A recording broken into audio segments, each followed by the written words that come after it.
Welcome to the Mindset Game podcast. I'm Vered Kogan, and I'm so excited to introduce you to Peter Thomas.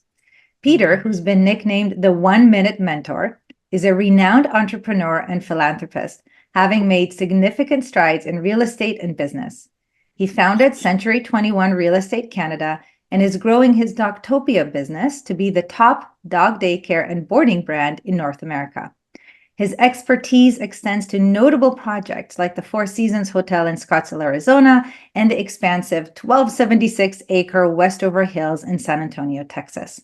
Beyond business, Peter leads Thomas Pride International, investing in innovative ventures with a positive community impact. His philanthropic efforts include the Todd Thomas Foundation and the Thomas Foundation, supporting children, mental health, and education. Peter also champions values-based living and leadership through the LifePilot program and contributes to the entrepreneurial community through his active involvement as Chairman Emeritus of the Entrepreneurs Organization, also known as EO, and a gold member of the Arizona chapter of the Young Presidents Organization, or YPO. Peter has authored several books, including his latest, The Dream Factory, a proven formula to turn your dreams into reality. And I highly invite our listeners to check that out. We're going to be talking about that today. So much valuable, incredible insights in that book. And also recognized for his broad impact, Peter holds an honorary Doctor of Laws degrees from the University of Victoria, as well as, and this is just profoundly named for you, Peter, the National Caring Award, because you are such a loving, beautiful human. And I'm just so delighted, Peter, to have this conversation because I first met you through Joe Polish, through the Incredible Genius Network community, and you touched my heart. You inspired me with that conversation. And that conversation is available on YouTube for those people that want to check that out. And I'm just so grateful for you to be here because many of our listeners are either entrepreneurs or those who have a heart, and a desire to become entrepreneurs. And I think that that they need to hear from you. So thank you. Oh, thank you. It's nice to be here, Brad. I'm looking forward to it. So I want to start out by reading the mission statement from the Dream Factory book. You wrote, "The Dream Factory is designed to inspire those hungry young minds among us, longing to find that undiscovered entrepreneur in themselves. And once they do, to empower them to reach for the stars and beyond." And so as I share those words, what do you think is most important for those young minds to know about what's possible for them? Beautiful starting question. I do spend a lot of time with young people and with old people, I guess, too. But people who just like I am, just an ordinary person. And my biggest challenge always is to get people to realize the genius that they hold. I personally do believe that there's genius within everybody. But it's the recognition of your own genius that either takes you down or takes you to the clouds. You've got to recognize this genius yourself. And somehow getting the people over that hurdle. So one interesting thing, I thought, we're born humans. If we were born a Ferrari, we would know that we're capable of 200 miles an hour. We would know that we're capable of doing corners at 100 miles an hour. And that we were capable of just screaming through the night, with our engines going full bore, and we were the top of the class because we were Ferraris. And we would know that because we come from the factory, ready to go. All you got to take the keys and turn us on. But we're not Ferraris. We're humans. So when we get programmed and come out of the factory, we got our two legs, our arms, legs, we're all kind of the same, but we don't know our potential like the Ferrari does. So we've got to learn and figure out what our potential is. And that's the biggest key. Because many of us, you can have everywhere from a kid being born in the ghetto to a kid being born in Boston and going to Harvard, and blue blood. So and there's all of that in between. So how is this kid in the ghetto, who is actually a Ferrari, he's a Ferrari, he's capable of all that same stuff, But he doesn't know it because all he sees is drug dealers and bad people and bad things. So he's programmed not to win. The Ferrari's programmed. So somehow I feel my task is just to get you to believe in yourself. Believe that you are a genius and to recognize that genius that we all have. And, we live our lives, Brad. Like right now, you're living this life. And if I spend a bit of time with you, I'd say, why are you only going 60 miles an hour? You're capable of 200. Because most of us, we are capable of so much more. So that's the great fun of it. When I watch people, their eyes open up and they start to go for it, and they believe they're Ferraris. It's great fun. Oh, I love it. And so how do people realize that? Like, I'm curious, when did you first realize your genius, your potential? Yeah. The way we have to do it is we start setting goals and achieving them. And the earlier we can do that, the better.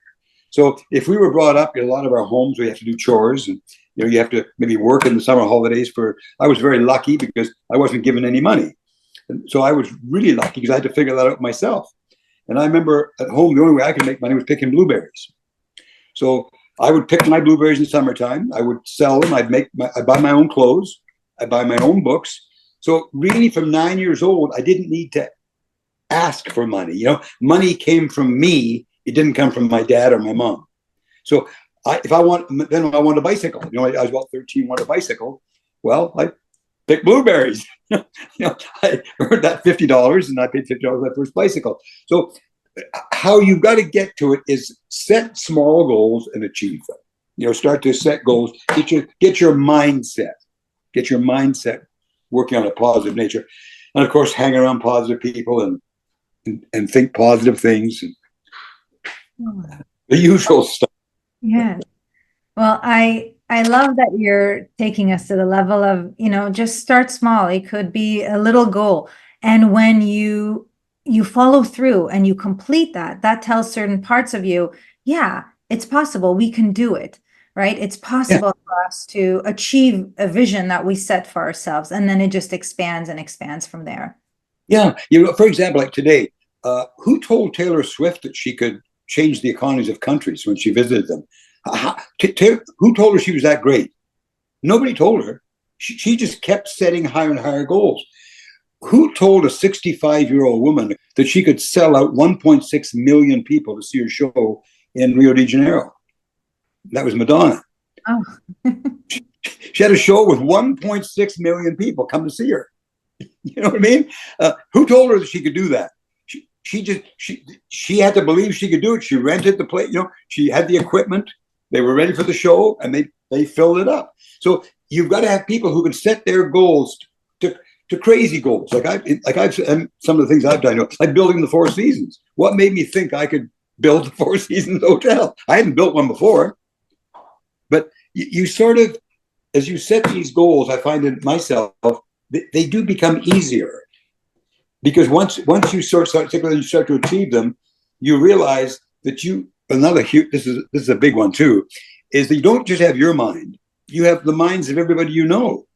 So if you and I are going to go somewhere and you're good at math and I'm good at geography, we're going to work out pretty good because you can figure out the numbers and I can figure out how to get there. And so you gather teams around you who supplement what you don't have. And when you meet my team, I always think, if you're the smartest guy in the room, you're in the wrong room. Yeah. So, Peter, I think that what we're getting here is how important it is to believe in ourselves, in unlocking our full potential, that genius capacity that you spoke about. And if there's some people that are listening now that are saying, I don't quite believe in myself, or maybe a part of me does and a part of me doesn't, what can they do to generate more of that self-belief? Well, what I really don't know this. I can't cure the world, but I can tell you what worked for me and maybe a few of my students. One of the things that is critically important, I think, in getting to develop who you are is to understand what your values are. What do you stand for? So the biggest thing I say to people when they first get started is, what are your values? Like, what are your values? And when they ask me what I mean by that, well, like my values have to be health, freedom, happiness, integrity, and legacy. I just put legacy in this last couple of years because that's very important. Now I'm working full time for legacy, that side of it. But health, freedom, and happiness, and integrity. So I would never do anything to hurt my health that I knew about. So that means automatically, if health was your value, and some other kid said, "Let's go out and do a joint," or "Let's go do some cocaine," you'd say, "No, thank you. I'm not against you. Do whatever you want to do, but for me, no, it's not for me." So when you understand what your values are and you live your life in alignment with your values, you're halfway there. That really helps. That really sorts you out. Yes. And it's in a way some of that goal setting, because if I have a value, let's say, of health, and like you Correct. said, I say no to something that is not aligned with that value, that is, again, telling my mind, I'm aligned, I'm focused, I'm able to honor that which I, set for myself as a goal. And it just allows us to Right. expand that to bigger and bigger goals. And there's nothing like affirmation when you do something to get affirmation for it. So like way back when I had all my values set and I was working, health was always my value. I said, okay, I want to run the New York Marathon. So I set a goal to run the New York Marathon. Well, it took me a couple of years, then I ran the New York Marathon. Now I'm a hero. I've accomplished something. So that gives you confidence. So it's as you set these small goals. I remember like when I went through a kind of an exercise that I said I was going to run the New York Marathon that year. I was going to fly a helicopter. There were 3 things I wanted to do. So I wrote my first book in that particular year. I learned how to fly a helicopter that year, and I ran the New York Marathon. Well, you start setting yourself goals and accomplishing them, then you start having confidence in yourself, and you don't fear the unknown. You look at the unknown as opportunity, and you see, well, gosh, how can I take this opportunity? Like Century 21 Canada, whatever made me think that I had the capacity to go down and buy the rights, in America, for Canada for it. And it happened as natural as you could be. It was, I can tell you that quickly, but what I did is I heard about Century 21. I was at a YPO conference and somebody said to me, Peter, have you ever heard of this company that sells real estate franchises? Never heard of it. And they said, well, they sell real estate franchises so the little guys can compete with the big guys. I said, great, sounds interesting. And he said, well, a friend of mine, lives in LA, and you should talk to him one day. So I went back to my room right then, 10 o'clock in the morning, phoned Los Angeles to this guy, Art Bartlett, said, Art, I'm going to be in your area tomorrow, and I wondered if you'd be in the office. I'd like to come and say hi. I've been talking to your friend so-and-so, and he thinks we might have an interesting conversation. Art said, I'm going to Europe in the afternoon, but I'm coming to the office in the morning. So if you're in our area, come on in. So I took the overnight plane from Hawaii, changed in the washroom, went to the office at 9 o'clock in the morning. I'm sitting there, and I met Art Bartlett. Wow. And if I wouldn't have done that, he was negotiating with somebody else to buy the rights for Canada. He was negotiating. And I said, well, obviously he's the wrong guy. The guy you're talking to is the wrong guy. I'm the right guy. and we wound up, he went to Europe. I did my due diligence, and I did the deal. But have no fear. Like the life is here for us. Life is just so unbelievable and so great. And we've got to take it, like right now what's going on with AI. Some people are on one side saying, oh my God, it's the worst thing in the world, there'll be no jobs. Other guys say, oh, it's the greatest thing to mankind. Personally, I think it's going to be a great tool. And there's no use. I can't do anything about stopping it. So I might as well jump on the bandwagon and work with it, and see how it goes. Because the truth of the matter is, we're not doing a very good job running humanity now. With all the poor people on earth and all the sick people on earth and all the lack of things on earth right now, we're not getting distribution correctly. We're not getting, it's not all right. There's lots wrong. So I think with AI, where some of the more redundant work can be done, by AI, then it'll free the people to do the work that we can do better. I agree with you, Peter, that there is a lot of chaos in the world, and that we as leaders in our families, in our communities, some of us may be entrepreneurs, some of us may wish to be entrepreneurs or not. Each of us has a responsibility in how this world is going to evolve. And that is because as each of us takes ownership of our own evolution, our individual Right. personal consciousness and evolution, we're going to be able to affect, the mass, if you will, and then have a real shift in how things play out with AI and everything else that may be a risk. Here's my question to you. So for those entrepreneurs that are listening, what role do you believe that they play in the trajectory of our planet? How important are the entrepreneurs? In my opinion, the entrepreneurs are like the blood that runs through our body. We are the blood that runs through society. We're that important to deliver all the delivery systems and what have you. The entrepreneur spirit is critically important. I want to for the ongoing living of the planet. I believe this entrepreneur spirit, like the Elon Musks of the world.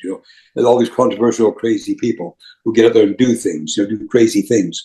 But what I would, you asked me earlier about when I tell young people, one of the things I like to tell them, they seem to understand this simplistic explanation first.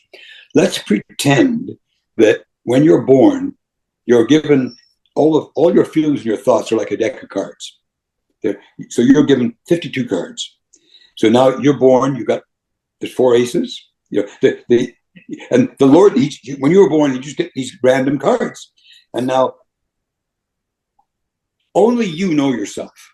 You do know yourself pretty darn well. You can ask questions about people, what about this, what about that, to know yourself better. So, for example, I recognized, I grew up, I left home, joined the Army, grade 12 education. Well, when I chose to go into real estate and development, I'm going up against a lot of pretty smart people, PhDs and all this type of thing like that. So how can I compete? Well, when I check what I've got, what do I got? My best talent, my ace, is communication.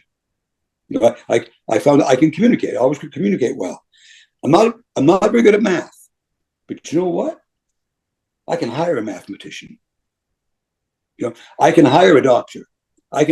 So I recognized very early to build a supporting team around me that would fill so I'd have 4 aces. Because a lot of times guys go into battle with an ace or 2 aces, but when they go against a team that's got all the deck, 4 aces, 4 queens, 4 kings, 4 jacks, you can't beat them. You can't beat them. And I've watched that 1,000 times. So I always say to people, the key to your success is your ability to attract, retain, and motivate people smarter than you are. And so, that concept, right, of attracting people who kind of will fill our deck, so to speak, is important. And some people listening might say, that sounds really great, Peter, but I'm not at a point where I can hire that kind of help. I'm still the main operator, the visionary, the everything for my business. So how do they kind of get past that to be able to grow when they don't have all of the skills and abilities? Well, what I would suggest, I'd have to know the individual cases, but if it was a case of a young person thinking of going into business, they didn't have the skill sets, didn't quite have enough money, maybe they should look to a team that's doing exactly what they want to do and become a member of that team for 5 years. And that's what I did. And I learned, in that team, I was a bit player on that team. But when I had enough, it's interesting. When I left that team, the chairman said, "Well, Peter, how can you leave this job?" He said, "You're making all this money, you're doing so well. How can you leave this job?" And I said, "Sir, I'm not leaving the job. I'm taking it with me." Brilliant. I created it, I worked my way up in the company to the top of the company, and I understood. And when I left, I didn't take any of their team with me at all. I just went by myself, and but I did that for 5 years, solid.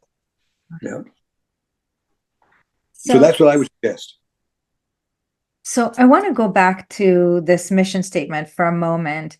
For those individuals that are longing to find the undiscovered entrepreneur in themselves. I speak to many people who may not be fulfilled in their work, may be fulfilled, but are curious to see what else is available to them. Maybe they want to have more freedom, more of the things that you had in your values. And in order to do that, it requires them to have a side hustle or to have something that has potential for them. What can they do to get started?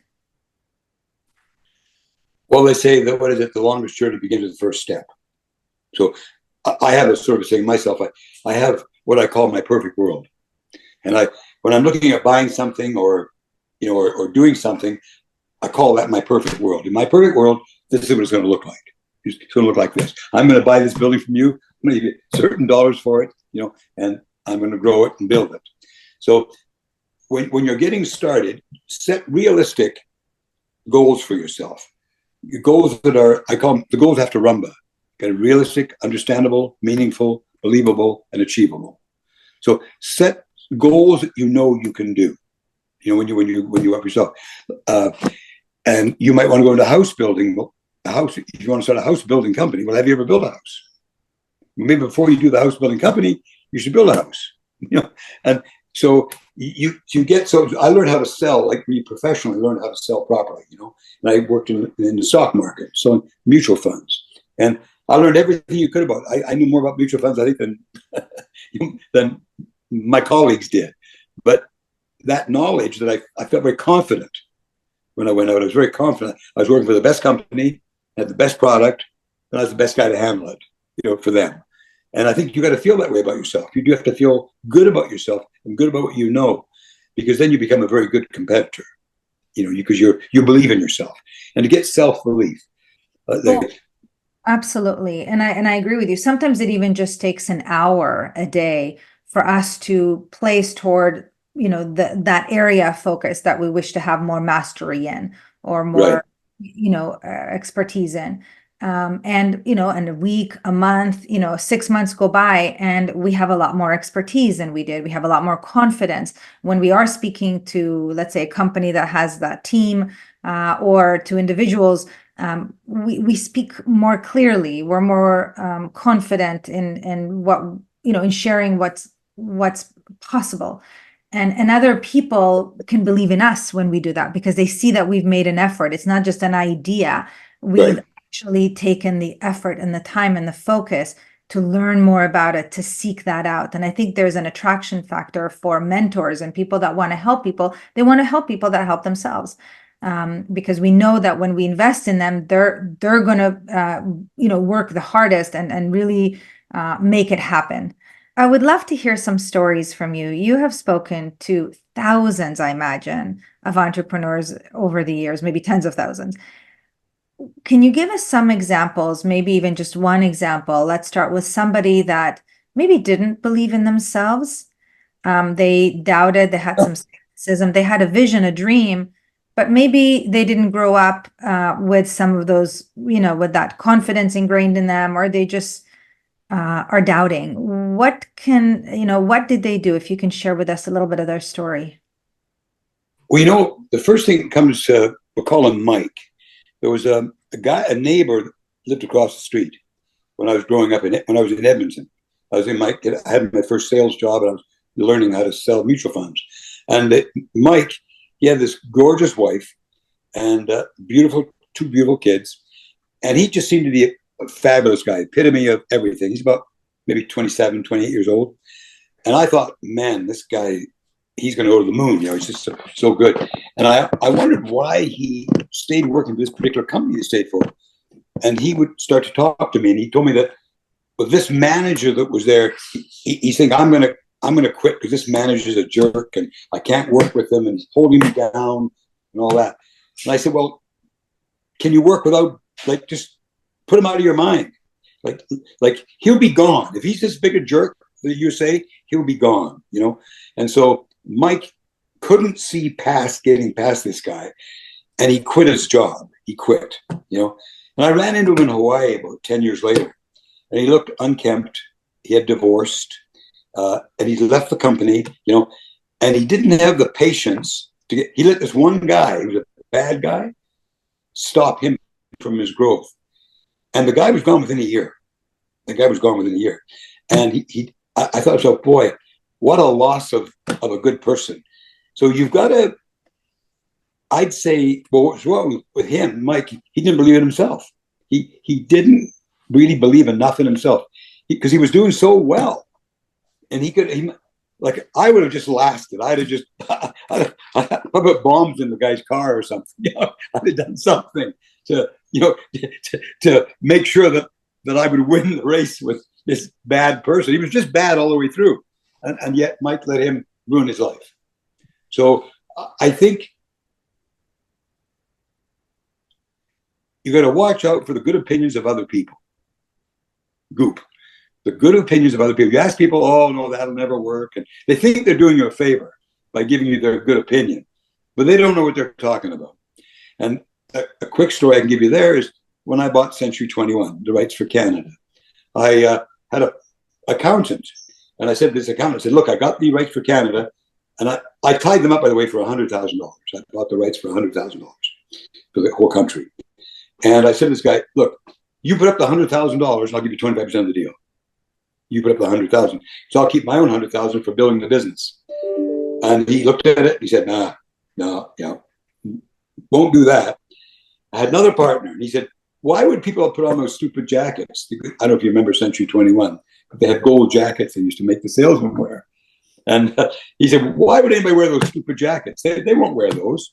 I said, I think they will. And every single person I talked to was against the idea of Century 21 that would work. All the goop out there. And so, after listening to them all, I decided they were all wrong. They were just all wrong. Yeah. And I love this because, there are sometimes people in our lives may be very well-intentioned that may give us a bunch of goop, those opinions of other people. I love that, by the way. And we need to be able to discern what's a credible source where we don't have to accept the suggestion when they tell us something won't work or it's going to be hard or that we may fail. We don't have to accept their suggestion, but we may want to listen to their feedback and apply some of it and pivot, our behavior. Exactly. For everybody else who really is not a credible source, maybe is not somebody who's done the thing we want to do consistently well. They just have an opinion, but it's not anchored in something that's that may be relevant to us and our success. We gotta be mindful of that, and that's a part of trusting ourselves, right? Because when we develop even more trust in ourselves, then we can go inward and discern and ask our heart really for guidance. Like, does this feel like the right thing for me, the right feedback for me or not? And tune into our own heart. Because it knows the way. So yes, we can have opinions. It doesn't mean that we need to listen to all of the opinions. And by the way, that's true for us internally as well, Peter. We may have many different voices. One voice that says, go for it. Another voice that says, don't, you may fail. You may, be laughed at or whatever. And we have to discern which of those voices we want to listen to, right? We want to give them all some airtime. Yep. And right? We want to be looking at evidence of what's possible for us and start small, right? Take little steps, learn what we can, conversations. Yeah. And I think really that I'm just trying to say this the right way, but I think I probably brainwashed myself. I call that mindset, but I proved to myself and I believe myself that I can do these things. I'm not going to let somebody talk me out of them when I believe it. Now, I'm going to share something with you, Brett. This one is I read a book about 50 years ago, and the book was called The Man Who Tapped the Secrets of the Universe. And it's a very small book written by a man called Glenn Clark. But I'm going to read you this passage, a short passage. And this is what it says. I believe sincerely that every man has consummate genius within him. Some appear to have it more than others, only because they're aware of it more than others are. And it's the awareness or unawareness of it is what makes each one of them into masters or holds them down to mediocrity. I believe that mediocrity is self-inflicted and genius is self-bestowed. Every successful man that I've known, and I've known a great many, they carry within themselves the key that unlocks that awareness. That's in the universal power that makes him into a master. And what is that key? That key is desire. So when you said to me, how do I take a young person? What do a young person? The first thing I try and figure out is, do you really have the desire? And I would say, Brad, would you really, you want to do this? Let me tell you about podcasting. You're going to probably have to do 50 podcasts, to get the feel of it, and probably out of those 50, probably 25 of them are a waste of time. You're going to spend a lot of energy, but you're going to get it right. And when you get it right, it's going to be fantastic. But do you, if I can talk you out of it before you start, that's a good thing. Because you got to believe in your own genius, because you are a genius. I mean, it's like the Ferrari. If you and I walked up to a Ferrari and I said to you, do you believe that Ferrari will go 200 miles an hour? You say, yeah, I believe it will. But I look at you and you look at some, do you think that person's a genius? Well, I don't know. Well, they're a genius waiting to happen. They've got the hardware and the software. Absolutely. And so first of all, thank you for sharing that passage. Every word resonated with every atom in my body. I wholeheartedly believe those words. I think that the desire is so core, because oftentimes until we really connect with that higher desire that is aligned with our values, as you shared earlier, the potential may be there, but we have no need or motivation to explore that potential, because for what purpose, right? Once we have a purpose, a why, then we can begin to awaken those parts of us that may need a little extra love and soothing for us to be, to feel safe, to pursue those things, to take the risk, right? To get on the flight, the overnight flight, and right. And I love that you said that you brainwashed yourself. We had a guest on the show, and she was talking about relationships, and she said, and conditioning of parents and how that impacts people's relationships. And she said, when you think about it, people have the conditioning of their parents or teachers, for X number of years, let's say 18 years, 20 years. And then for most people, the rest of their life is longer than that. So, they get to condition, to teach themselves much more than what everybody else taught them. So just knowing that we can, in fact, reprogram our own mind, regardless of whether we're born a Ferrari or something else. And even the Ferraris of the world, sometimes they're born, and I mean, like, people are born into families where they are the Ferrari, they have everything available to them, in terms of resources and so on. And they still may doubt themselves. They may sit inside the Ferrari, right? Or they're the Ferrari, but they may not be able to turn on or go very far, even though the mechanism is there, because they either don't have the vision or the self-belief to sustain the journey. Yeah. Oh, yeah. Well, you said mindset earlier. You said a word, mindset. Mindset is very important to me, because that's what I'm the guy who tells my mind what I want it to do. And I was going to just relate. You remember I mentioned I was going to run the New York Marathon. Well, I said, I've got to run at least 26 miles a couple of times before the marathon. Because when you do a training run, usually I do 5 miles a day. Then my training runs about 5 miles a day. And I ran the shoreline in Victoria, British Columbia. And I ran along the ocean. And when I did my running, many times it rains about half the year in Victoria. So I'd be running in the cold rain.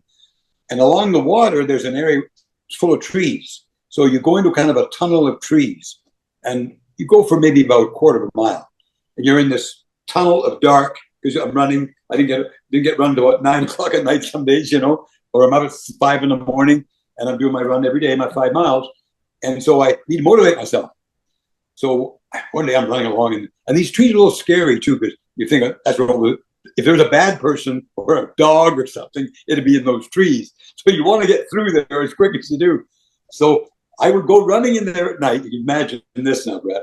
I'm running there, and I said, I think I'm sorry. Okay, I'm in the stadium now, just coming the New York Marathon, and I'm coming into the stadium. The announcer would say, "What's that? What do I see there?" Well, that's Peter Thomas. He's leading the marathon, the winner, and come on, Peter. And the whole crowd would roar, and I'd run like heck to the end of the line, all by myself in the night, but I would have that that stadium feel that I was running, and it just my own mindset. When you come out of that, you're dripping wet, you're exhausted, but you motivated yourself. That's right. That's right. I love that. Motivated yourself, right? Brainwash ourselves. We take ownership of our thoughts and our beliefs and wire it in, especially when we have physical action associated with it. We can really wire those affirmations in. And for those people that are listening now, Peter, that may say, all right, I get this. I can, tune myself into that belief through affirmations, through actions, little step after step after step. But what if my spouse or my family or, either doubt me, or what if I have to make a living? Like I can't go and do all these things because I need to make this amount of money, which means I can't leave my job. I don't have the extra hour a day. What would you say to those individuals? Well, I was up against the same thing. When I started selling, I had a family, I had 2 kids, I had a wife and 2 kids. So I had to figure out, I had to bring home money every month. So when I went in to apply for my job, they said, well, this is a commission job, this is commission. I said, I can't work on commission. I have to have a salary. I have to have, because that's all I knew. I was in the Army, before that, So I said, I got to make $400 a month. So the manager said, oh, that's no problem at all. No problem. You'll make $400 a month. And so I believed him. I went in. Well, about 2 weeks into it, when I'm getting ready to get my first $200 for my $400, he said, well, you haven't made enough calls yet. What do you mean I haven't made enough calls? Well, to get $400 a month, you don't have to make the sales, but you got to make so many calls and so many presentations. I said, oh, but you don't have to get a sale, but you got to make, okay. So I better make these calls. So I make the calls, then I make the presentations. And guess what? I make the sales.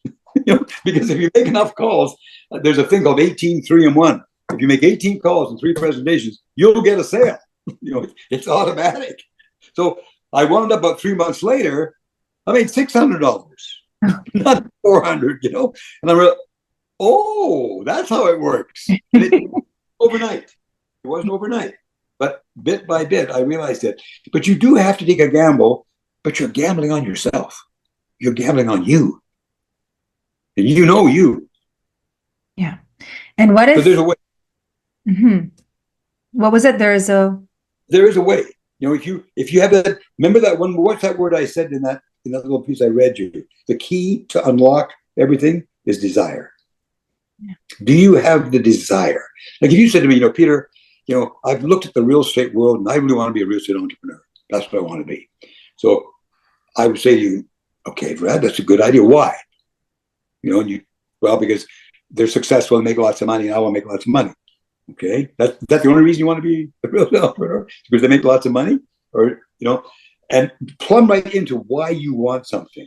Because if you want something bad, if you have the desire to have it, if it's to make a living, it's to whatever it's to do it, that desire that you have will drive you to do the things that are necessary to be successful.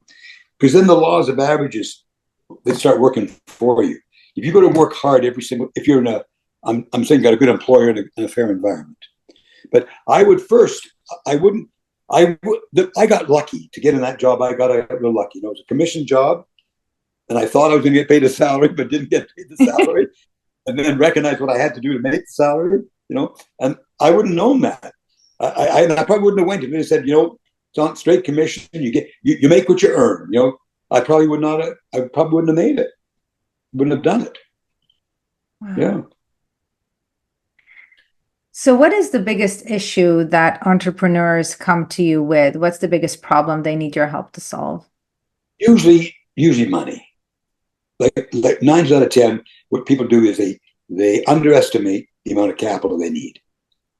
That's what they do. And they'll get started and they have to get a home run first time at bat. And how likely is that? No matter how good a hitter you are, you probably won't going to happen. You have to work a little bit, So don't leave it. Don't go. Being undercapitalized would be probably the biggest challenge, and not raising enough money. What I always tell people, you want to raise enough money in the beginning, not when you're halfway through, because then in the beginning it's all blue sky. I'm going to build this big dream. I'm going to build this big company. I'm going to build this big building, and it's going to be great. And the world's going to be wonderful when you invest $100,000. It's a lot easier than when I say, we've only got the building half built. I'm run out of money.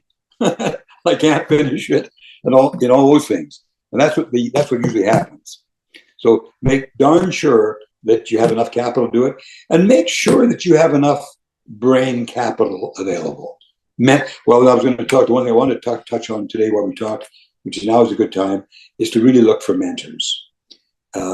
Mentorship has been critical for me. And what happened with me when I got started, remember, I was a kid out of the Army. I was in service, and I got out of the service and went to work selling mutual funds. And so I didn't know anybody. Like, I didn't know anybody with money. When I started selling mutual funds, they said, well, go out and sell people mutual funds. Well, everybody I knew was scrambling for a living. They were just trying to make a buck. And so I didn't know the big rich people could do that. So I started knocking on doors. I literally knocked on doors. And I went to the better neighborhoods and knocked on doors in better neighborhoods because they have more money than they could afford if they could let me in and let me do the work, But what I found is that I just said, well, I got to have some mentorship. I felt I needed it. So one day I came home, and there's a photographer named Karsh in Canada. He's passed on long now. But Karsh was a world-renowned photographer. And there's many pictures that you've seen, in fact, that were Karsh photographs you wouldn't recognize. I don't know if you ever saw the picture of Muhammad Ali when he was standing over Sonny Liston. There's one big picture. It's been everywhere. Nice. He did that. And there's a picture of Winston Churchill who had a cigar in his mouth. And he got his cigar and kind of a growly look on his face. Well, that was Karsh that took that picture. So his book is full of these pictures of these amazing people. So I came home and I thumbed through this book and I thought, too bad I couldn't have a mentor like one of these people. And thought, well, why couldn't I? I mean, literally, it's that quick. Why couldn't I?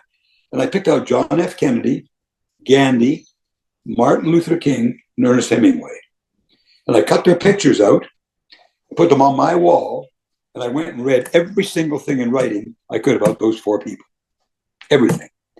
And when I ran into a problem, if it was a business problem, I think of John F. Kennedy, the president.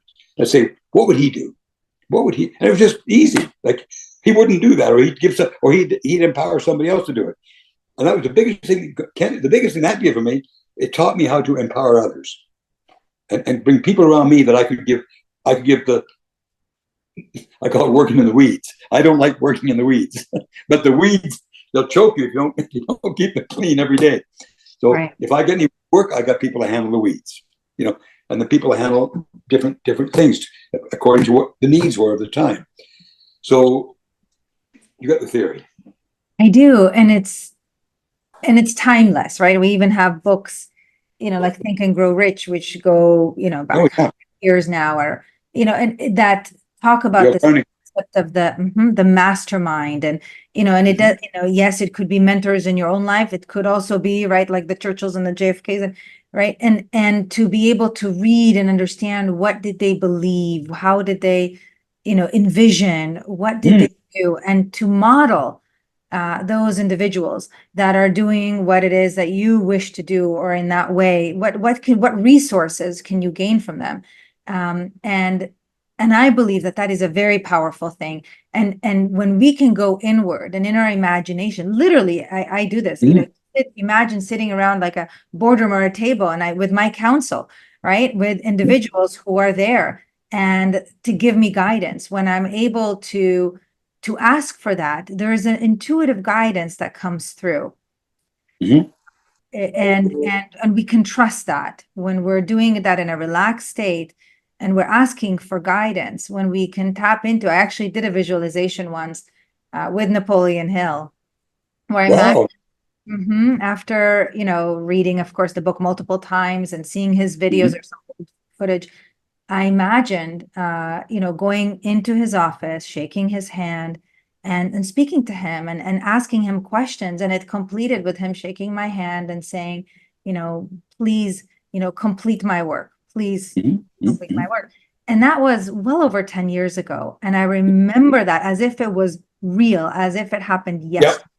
It's so visceral. And I know that I get resources from different individuals in our world, some living and some not. Yeah. And that is the power of mentorship, because I believe that that the answers are there. The answers are there. And sometimes people will say, well, the answers are all within. Yes. And sometimes they're projected from within to somebody in our life, like Peter Thomas, right? Who we happen to listen to a podcast conversation, and what we need to hear that inspiration, to trust our vision, to brainwash ourselves toward believing that which fulfills the vision, will come to us. Yeah. Yeah. And there's also, Peter, like my daughter Maya has a company called Infinity Mind Movies, where she, just like you put, the pictures, she actually creates these mind movies of the vision, right? Of what people want in their future, and, with the right music and all of that. And it's like you immerse yourself in that. That is actually reprogramming the brain in advance, right? For that event, so that we can release some of the fears and the resistance that may have been conditioned in at an early age. You sharing the fact you had that meeting with Napoleon Hill, was it Napoleon Hill? Yes, Napoleon Hill. Yeah, that's so good, because I do that all the time. I meet with people and talk with them. I was going to tell you an interesting, I was a salesman, and so my boss, manager, and I'd never been a manager before, and he made me the manager of all the losing branches across the country in Canada. Like it was an investment. They had offices coast to coast. So in about 9 branches of the branches, they had about maybe 20. 9 of them were perennial losers. They just didn't make enough money, did this and this. So, and I'd met these guys and stuff over the years, but I never was in charge of them. So they took this young guy out of sales and made me into, and all these guys were 40 and 50 years old, and put me in charge. So Mr. Marlin, my boss, asked me, he said, well, Peter, how are you going to handle this? Like, what are you going to do? And I said, I don't know. I got to figure it out. Let me figure it out. So I thought, well, the first thing I do, I got to have I guess I can say that I'm going to have a come to Jesus meeting. We're going to sit down and we're going to really get this stuff figured out. So I said, okay. And I called this meeting and I said, I want it to be different. So I'm going to have it in the United States, not in Canada. It was a Canadian company. But so we met in Seattle at the Edgewater Inn. And I was about 27, I think. So I came to the hotel that night, and I got in the hotel about maybe 8 o'clock at night, the meeting next morning at 9 o'clock. And I went to my room, put myself in the room, and then I went down to the desk and asked if I could see where the meeting was tomorrow. They said, oh, it's over here. They let me in my room. And I turned around and I made little cards up of each person. And there was like 9 of them. And I put them around the table. And I started giving my talk. And all of a sudden, this guy started to talk to the other guy. And they were kind of making fun of me. And this guy was, the worst guy was the guy at the farthest at the end. He was like, you pay no attention. So I took his card and put it up right beside me.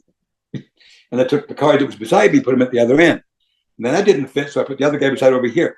And I did my whole talk. And I rearranged those cards about 6 times.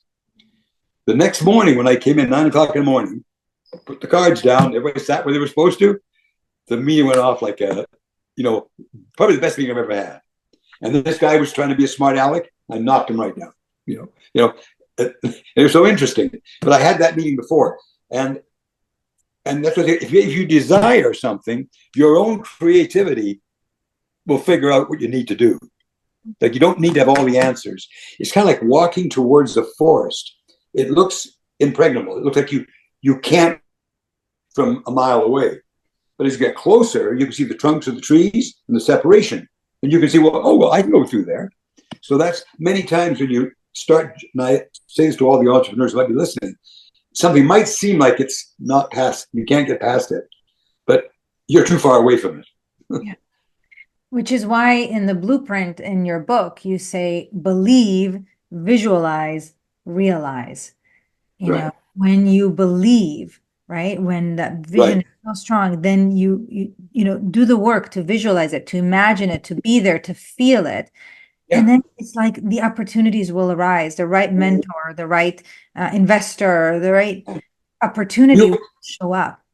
yeah, they'll show up. They will, because they'll be attracted. Well, it's interesting. Like if you had an A stamped on your forehead, no, an E, and that meant you were enthusiastic. So that's all it meant. So we'll just ask everyone in the audience to just, if you're enthusiastic, put an E on your head. Well, then I can look up and, you could see them. But you can see them just as well without the E. As you get to meet people, you know if they're enthusiastic, if they're the kind of people you want to hang with, are they your tribe? And that's the entrepreneurs you said earlier about. They're a tribe. And when, I belong, as you mentioned, I'm chairman emeritus of the Entrepreneurs Organization. And I watch the young kids come in, when they come in and they're 23 to 25, and, they know a lot, but they don't know much, they don't know enough. And you watch them come in and learn, but they feel like entrepreneurs are all kind of a little bit ADD, I think, and they're all, believers in they believe in the future. They believe they can do anything, and they're a wonderful tribe to hang with. They're joyous. They're joyous, and so if you can retain that joy and direct it, if you can direct it, that's when you need direction, when you're just getting started. So you really, who you have as your mentors and who you choose either to put on your team or the team you choose to join, it's very, very important. If it's all right, tell us a little bit about what people need to know about the ideal pathway to success from all the things you've learned, all the people you've spoken to. What do they need to know? Well, I'd say that there's no shortcuts to success. There are no shortcuts. Yes, you get lucky, but you can't count on the luck. You got to count on hard work. And if you choose, for example, to go into real estate, one of the careers I had real estate as a career, then you got to learn about real estate. You have to go in the trenches and learn about it. And I would suggest anybody who says, boy, I want to get into the real estate business, is start in real estate sales. And when you want to go into real estate, what does that mean? Does that mean you want to go into housing? Do you want to sell houses? Do you want to build houses? Do you want to build commercial buildings? Do you want to build apartments? Do you want to build hotels? Do you want to be industrial? So there's all these sections that you got to go. And so learn enough about your career to see what you feel, which career best suits your talents. Like, what are you good at?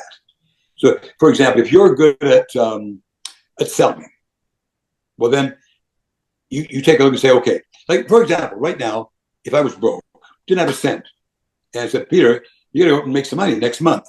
Well, what I would do is say, well, I'm going to sell something, and then I'm going to be a salesman because I can sell it and make some money. What's selling right now? Real estate is not selling right now. It's very difficult to sell real estate. Boats are selling right now. If you get a good deal on a boat, you can sell a good deal on a boat. Airplanes are selling right now.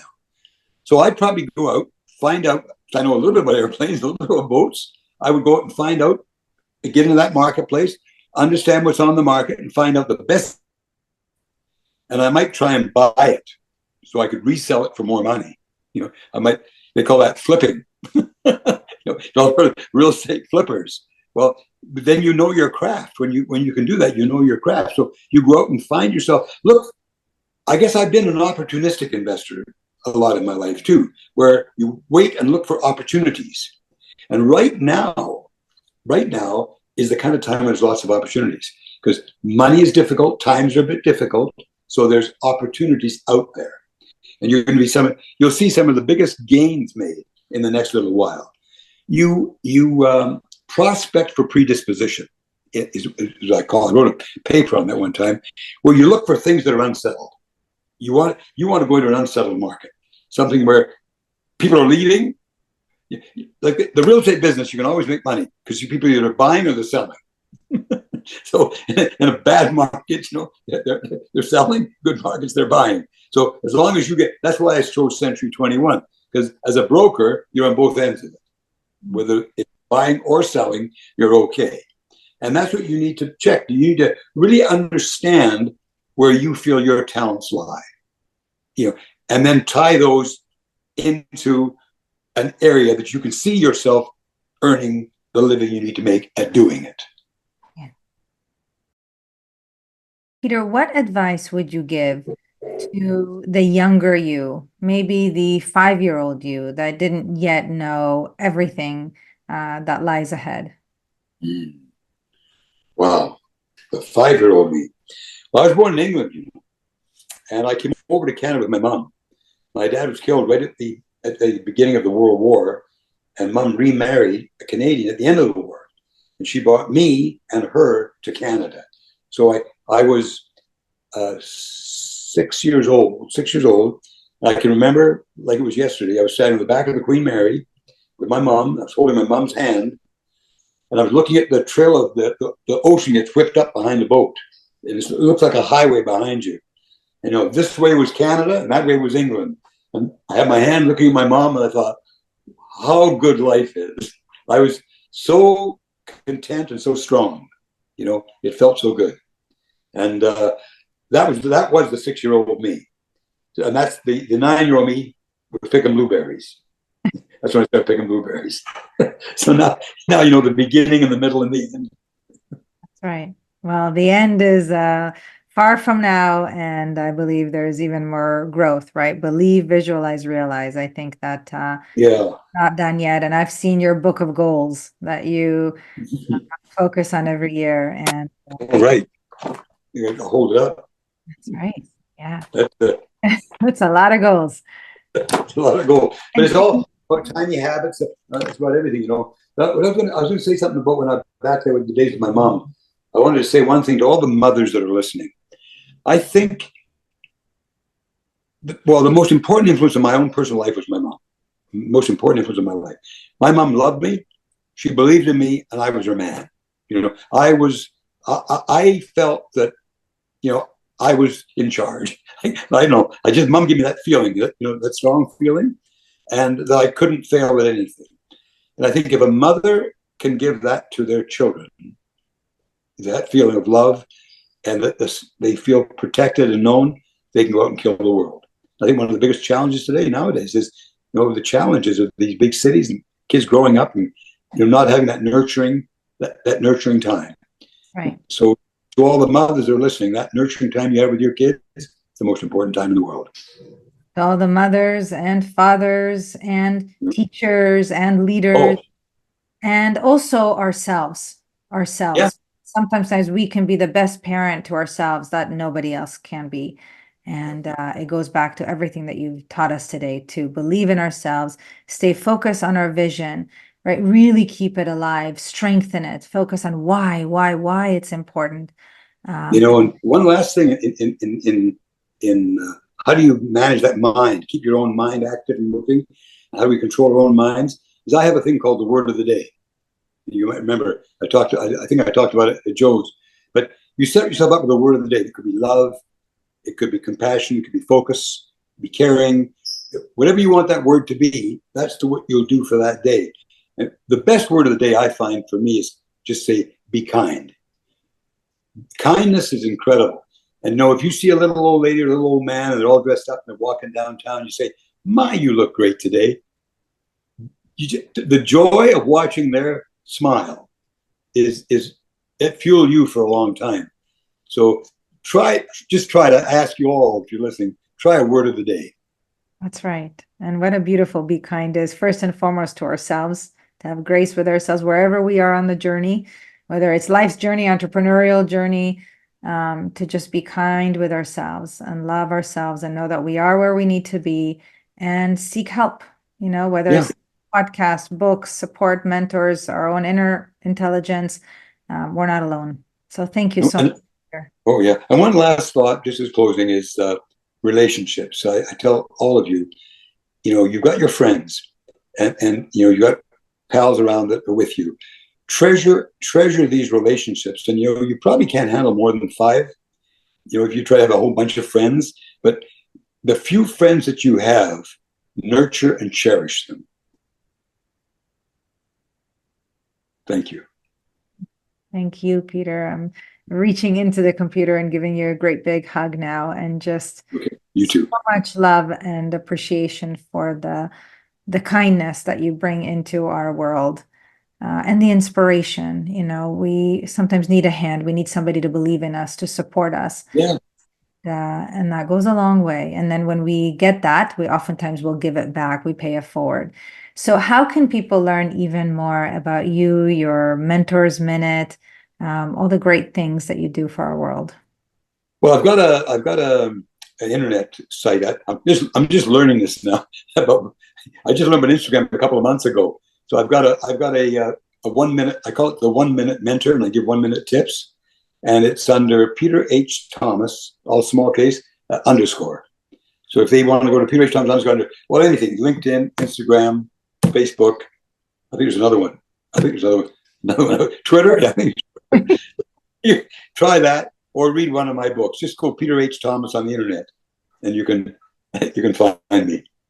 Beautiful. And this again is The Dream Factory, just a beautiful book. And thank you. Thank you so much, Peter. So grateful to you. I really enjoyed. I knew I would. I really enjoyed your interview. You bring out the good. You bring out the good in me. There's a whole lot of good. You take care. Thank you so much. Thank you, Peter. We'll see you soon. Bye-bye for now.